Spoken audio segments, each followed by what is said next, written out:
श्रद्धालु जिज्ञासु श्रोताओं, सूत्र कृतांक सूत्र का छठा अध्ययन बिल्कुल अपने अंतिम चरण की ओर है और 29वीं गाथा पुच्छीसुणम की आप सुन रहे थे। 29वीं गाथा में आर्य सुधर्मा स्वामी जी ने कहा था कि जो भी कोई व्यक्ति अरिहंत परमात्मा के द्वारा कहे गए अर्थ और पदों से युक्त विशुद्ध धर्म को सुनकर के अगर उस पर श्रद्धा करेगा, पहली बात सुनेगा और सुन करके श्रद्धा करेगा। इस बात को आगे बढ़ाने से पूर्व आइए एक बार हम उस गाथा का बड़े भाव के साथ स्वाध्याय करें ताकि पूरी बात आपको अच्छी तरीके से समझ में आ जाए। कहा था सुधर्मा स्वामी जी ने 29वीं गाथा के अंदर, सोचाय धम्म अरिहंत भाष्यम् समाह्यम् अष्टपदो वसुद्धम् तं सद्धहाणा यजना अणाऊ इंदेव देवा हिव आगमिसन्ति।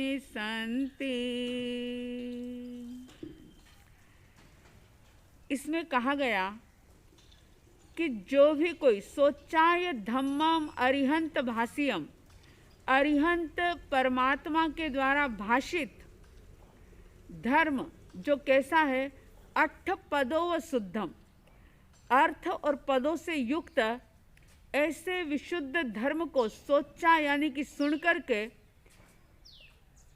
तम सद्धहाणा यह जना, जो जन, यह जना यानी कि जो भी लोग, कोई जैन अजैन, छोटा बड़ा, अमीर गरीब, साधु या गृहस्थ, कोई भेद नहीं, सिर्फ ये बात कह दी कि जो भी जन यानी जो भी मनुष्य, जो भी प्राणी इसको सुनेगा और सुन करके तम सद्धहाणा, उस पर श्रद्धा करेगा। मैंने इस गाथा के पहले भाग में श्रद्धा की बात कही थी कि श्रद्धा जीवन का परम धन है। अगर इस जीवन में इस परम धन को नहीं कमाया और ऐसे ही यदि ये जीवन पूरा हो गया तो समझ लेना कि हम ये जीवन हार गए। दूसरा जो धन होगा वो तो यहीं रह जाएगा। जो भी कोई चीज़, जो भी कोई आप आचरण करोगे, जो भी चरित्र का पालन होगा, चरित्र यानी आचरण, जो भी हमारा आचरण होगा वो भी सिर्फ इस जीवन संबंधित रहेगा। लेकिन अगर श्रद्धा है हमारे भीतर में तो श्रद्धा इस लोक में भी यानी इस जीवन में भी हमारे साथ है और श्रद्धा अगले जन्मों में भी हमारे साथ रहेगी। श्रद्धा का ही दूसरा शब्द हम कह सकते हैं दर्शन, जो सम्यक भी हो सकता है और मिथ्या भी हो सकता है। अनादि काल से मिथ्या दर्शन यानी अंधश्रद्धा, अंधविश्वास, फिजूल की बातों में आस्था, नश्वर पर श्रद्धा, लेकिन जिन वचन पर अगर श्रद्धा नहीं की तो वह सच्ची श्रद्धा नहीं, सच्ची आस्था नहीं, सच्चा समर्पण नहीं। तो पहली शर्त बता दी कि सुनना और सुनने के बाद उस पर श्रद्धा करना। अगर आप उसको जीवन में ना भी उतार सके तो भी चिंता मत करना, लेकिन श्रद्धा पूरी रखना कि परमात्मा की बात कभी भी असत्य नहीं हो सकती। धर्म जो परमात्मा ने कह दिया वह त्रिकाल सत्य है। मेरा परम सौभाग्य होगा जिस दिन परमात्मा के द्वारा कहे गए धर्म को मैं अंशतः यानी अक्षरशः जैसा उन्होंने कहा है वैसा पूरी तरह से 100% उस धर्म को मैं जी लूँगा, सचमुच वो दिन, वो पल हमारे लिए धन्य पल हो जाएगी। तो ऐसा मन में भाव लाएं, लेकिन श्रद्धा को मजबूत बनाते चले जाएं। तमेव सत्यम, आपका मार्ग ही परमात्मा सत्य है। तम सद्दहामि, मैं उस पर श्रद्धा करता हूँ, मैं उसका स्पर्श करता हूँ, मैं उस पर आस्था करता हूँ। ऐसा भाव निरंतर निरंतर दृढ़ करते चले जाएं। और अब इसके आगे के पद में आर्य सुधर्मा स्वामी जी इस विरथुई के पारायण का लाभ बता रहे हैं। बहुत ध्यान दीजिएगा इस बात की तरफ, क्योंकि सभी लोगों का ध्यान लाभ की तरफ विशेष रूप से रहता है कि आखिर मिलेगा क्या, ये करेंगे तो इससे क्या लाभ है, वो करेंगे तो उससे क्या लाभ है। यानी हर चीज़ का व्यक्ति कैलकुलेशन करता है कि ये करेंगे तो इससे क्या होगा और वो करेंगे तो इससे क्या होगा।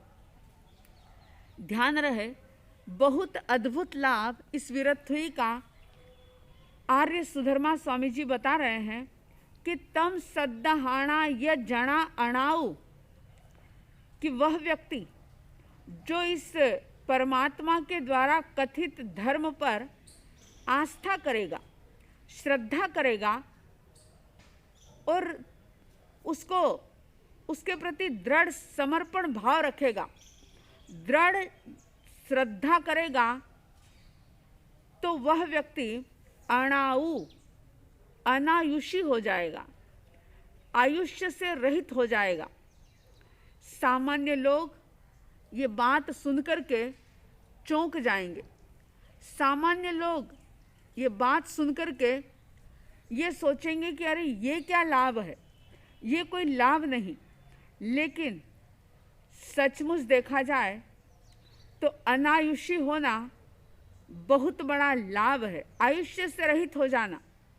और आप जानते हैं, बहुत सारे लोग जो स्वाध्यायी होंगे उनको पता होगा कि अनायुषी यानी जब तक जीव आयुष्य कर्म से बंधा हुआ है, 8 कर्मों में आयुष्य भी एक कर्म है, और जब तक वो आयुष्य में बंधा हुआ है, आयुष्य कर्म से बंधा हुआ है, समझ लो तब तक वो बेड़ी में जकड़ा हुआ है, बेड़ी से बंधा हुआ है। और बेड़ी चाहे सोने की हो चाहे लोहे की हो, बेड़ी तो बेड़ी है, जंजीर तो जंजीर है, बंधन तो बंधन है। चाहे ये आयुष्य का बंधन सोने का हो, सोने से मतलब ये है कि देवलोक की आयुष्य हो, देव बने हुए हो, लेकिन वो भी एक प्रकार का बंधन है। अगर सिद्ध अवस्था को प्राप्त करना है तो अनायुषी होना होगा। सामान्य लोग ये बात सुनकर के चौंक जाते हैं, हैरान हो जाते हैं कि ये क्या लाभ है, क्योंकि अनायुषी शब्द बाकी जगह आपको देखने को नहीं मिलेगा। जन साधारण में आयुष्मान का आशीर्वाद दिया जाता है, आयुष्मान भव, और इस आशीर्वाद को सुनकर के लोग बड़े प्रसन्नता का अनुभव करते हैं। अगर कोई ये कह दे कि सिद्ध बन जाओ, ये आशीर्वाद दे दे, पैरी पैना करते हुए, प्रणाम करते हुए, अगर कोई ये आशीष दे दे कि सिद्ध बन जाओ, अनायुषी हो जाओ, तो व्यक्ति इसको पचा नहीं पाएगा। लेकिन बहुत गहराई से सोचें कि जीवन का लक्ष्य क्या है। जब तक हम आयुष्य कर्म से बंधे हुए हैं, तब तक 4 गति के अंदर चक्कर चलता ही रहेगा। और देखो, एक तरफ व्यक्ति सिद्ध होने का सपना देखता है, जन्म मरण से मुक्त होने की बात करता है, और दूसरी तरफ आयुष्मान भव या बड़े बुजुर्ग कह देते हैं जीते रहो, तो व्यक्ति का मन प्रसन्न हो जाता है। आयुष्मान ये शब्द जो एक प्रकार से आशीर्वाद के गौरव को इसने प्राप्त कर लिया, तो जन साधारण में ये धारणा बन गई कि ये बहुत बड़ा आशीर्वाद है। लेकिन परमात्मा महावीर का धर्म, जिन दर्शन, जो पूर्ण रूप से एक वैज्ञानिक दर्शन है, बहुत अद्भुत दर्शन है ये, और ये कहता है कि ये आशीर्वाद सही नहीं है। आशीर्वाद तो अनायुष्य का होना चाहिए, लेकिन व्यक्ति इस बात को जल्दी से स्वीकार नहीं कर पाता, क्योंकि लोगों के जीवन का ये अनुभव होता है कि अपने आयुष्य के अलावा उनको दुनिया में कुछ भी प्रिय नहीं है, और अपने उस आयुष्य को, उम्र को बचाने के लिए व्यक्ति सब कुछ चीज़ें दांव पर लगाने को तैयार हो जाता है। देखते हैं आप, और कईयों के जीवन का अनुभव भी होगा कि अगर किसी के लिए डॉक्टर जवाब दे दे कि बहुत मुश्किल है, तो लोग कहते हैं कि चाहे कितना भी पैसा लग जाए, कुछ करो, कैसे भी इनको बचा लो, कैसा भी, चाहे इंडिया में इलाज नहीं है तो अमेरिका जाएंगे, विदेशों में जाएंगे, बड़े बड़े डॉक्टरों से सलाह करेंगे, पैसे को पानी की तरह बहा देंगे, लेकिन सब चाहेंगे कि बस आयुष्य बच जाए। लेकिन इसको पकड़ा नहीं जा सकता, कोई भी इसको बचा नहीं सकता, कोई इसको बढ़ा नहीं सकता। ये बात बहुत गहराई से समझनी होगी, जाननी होगी, जीनी होगी कि जिस पल मृत्यु होनी है, जिस पल ये देह छूटनी है, निश्चित रूप से छूटनी ही है। जिस समय में देह का विलय होना है वो होना ही है। आयुष्य का एक समय भी, समय यानी आप ये समझें कि एक सेकंड के अनेक अनेक अनेक हिस्से कर दो तो भी आप एक समय, यानी हम बता नहीं सकते कि एक समय क्या होता है। सिर्फ शास्त्रों के अंदर ये उल्लेख आता है कि हम जब एक बार आँख की पलक को झपकते हैं तो उतनी देर में असंख्यात समय बीत जाते हैं। इसलिए भगवान ने ये नहीं कहा कि तुम मिनट का प्रमाद मत करो या तुम घंटे का प्रमाद मत करो। भगवान ने कहा एक समय का भी प्रमाद मत करो। तो बात चल रही थी अनायुष्य की, और दुनिया में सबसे ज़्यादा प्रिय व्यक्ति को अपनी उम्र है, अपनी आयुष्य है। और नादान लोग ये कहते हैं, जिससे प्रेम करते हैं उसके लिए कहते हैं कि मेरी उम्र भी इसको लग जाए। क्या ये संभव है? कितनी अज्ञानता! जैन दर्शन को पाकर के भी, जिन वचन को पाकर के भी इतनी अज्ञानता पूर्ण बातें कि मेरी उम्र भी इसको लग जाए। अरे कोई किसी की उम्र किसी को दे नहीं सकता, कोई अपनी उम्र को बढ़ा नहीं सकता, कोई अपनी उम्र को घटा नहीं सकता। और फिर भी हम आयुष्मान भव का आशीर्वाद प्राप्त करके प्रसन्नता का अनुभव करते हैं। कितनी नादानी है ये, कितनी अज्ञानता है। याद रखना, जब तक आयुष्य कर्म से बंधे हुए हैं तब तक 4 गति और 84 लाख जीवा योनि के चक्कर जो हैं वो ऐसे ही चलते रहेंगे। आयुष्य कर्म से मुक्त होना है, और ये बहुत बड़ा लाभ है कि जो व्यक्ति जिन धर्म पर श्रद्धा करता है, जो जिन परमात्मा के वचनों पर आस्था करता है, वह तम सद्दहाणा य जणा अणाऊ यानी अनायुषी हो जाता है। वो आयुष्य कर्म से रहित हो जाता है। और जब तक आयुष्य कर्म से रहित नहीं होता, क्योंकि अगला शरीर या अगली गति में जाने से पूर्व इस गति में ही, इस जीवन में ही हर एक प्राणी का रिजर्वेशन हो जाता है।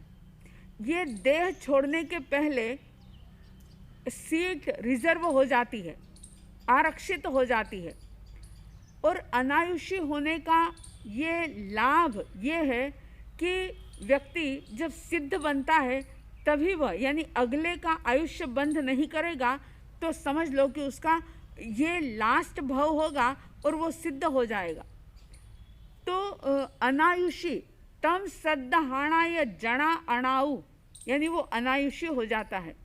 और जब तक अनायुषी नहीं होता, समझ लो किसी के 3 भव, 5 भव, 8 भव, 10 भव बाकी हैं, जब तक वो अनायुषी यानी आयुष्य कर्म से रहित नहीं होता, तब तक इंदेव देवा ही व आगमी संति, वह देवलोक में देवताओं का अधिपति बन जाता है, इंद्र बन जाता है। क्यों बन जाता है इंद्र? क्योंकि आस्था पक्की है। लेकिन पुण्य बहुत प्रबल है और उस पुण्य का क्षय करने के लिए, पुण्य को खत्म करने के लिए वह या तो देवलोक में जाएगा या कोई अच्छा मनुष्य का भव प्राप्त करेगा।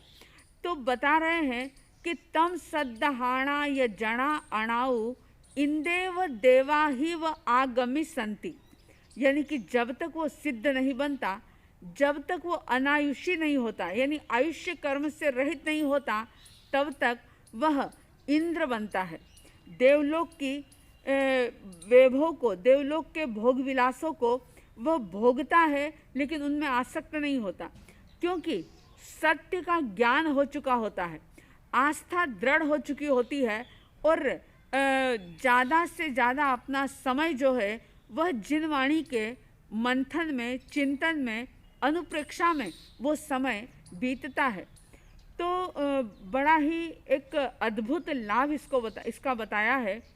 आप इस लाभ को समझें और जितना हो सके ज़्यादा से ज़्यादा इस जीवन के अंदर पुरुषार्थ करें कि हमारी श्रद्धा दृढ़ हो, हमारी आस्था बिल्कुल किरमिची रंग की तरह हो कि चाहे कैसा भी संकट आ जाए, चाहे कुछ भी आ जाए, कुछ भी हो जाए, लेकिन हमारी आस्था कभी भी खंडित ना हो, कभी भी जरा सा अंश मात्र भी उसके अंदर विकार पैदा ना हो। ऐसी दृढ़ आस्था अगर जिन वचनों के प्रति रखी तो निश्चित रूप से जन्म मरण के जो चक्र हैं, जो दुख हैं, उनसे निजात मिल जाएगी, व्यक्ति मुक्त हो जाएगा। तो इस प्रकार से ये 29वीं गाथा परिसंपन्न होती है। इसकी फलश्रुति भी परिसंपन्न होती है, लेकिन इस फलश्रुति को बहुत अच्छी तरह से समझना, जानना और इसे जीना और ये मनोरथ करना कि वो दिन धन्य होगा जब हम अनायुषी हो जाएंगे, यानी आयुष्य कर्म का बंध नहीं करेंगे। और बंध तभी जीव नहीं करता जब वह मोक्ष में जाने वाला होता है, तभी वह अगली गति का आयुष्य बंध नहीं करता। तो हमारे जीवन में इस प्रकार का एक शुभ अवसर आए कि जब हम अनायुषी बने। इस तरह से विरत्थुई संपन्न होती है। आर्य सुधर्मा स्वामी जी ने कही, जम्बू स्वामी जी ने सुनी और आपके हमारे परम सौभाग्य से हमें तैयार माल मिला। बस तैयार पाथ जो मिला है, उस पाथ पर, उस पथ पर, उस रास्ते पर हमें चलना है और चल कर के इस जीवन को सफल बनाना है। जो भी परमात्मा महावीर के गुण इस विरत्थुई के माध्यम से बताए गए हैं, वे सारे गुण आप में, हम में, सब में मौजूद है। बस उन गुणों के ऊपर जो अनावश्यक कचरे की तरह, अनावश्यक मिट्टी की तरह जो कर्म मल लग गया है, उस कर्म मल को धोने का ज़्यादा से ज़्यादा पुरुषार्थ करें और जैसे जैसे कर्म मल दूर होगा, वैसे वैसे भीतर के जो ये गुण हैं वे प्रकट होंगे।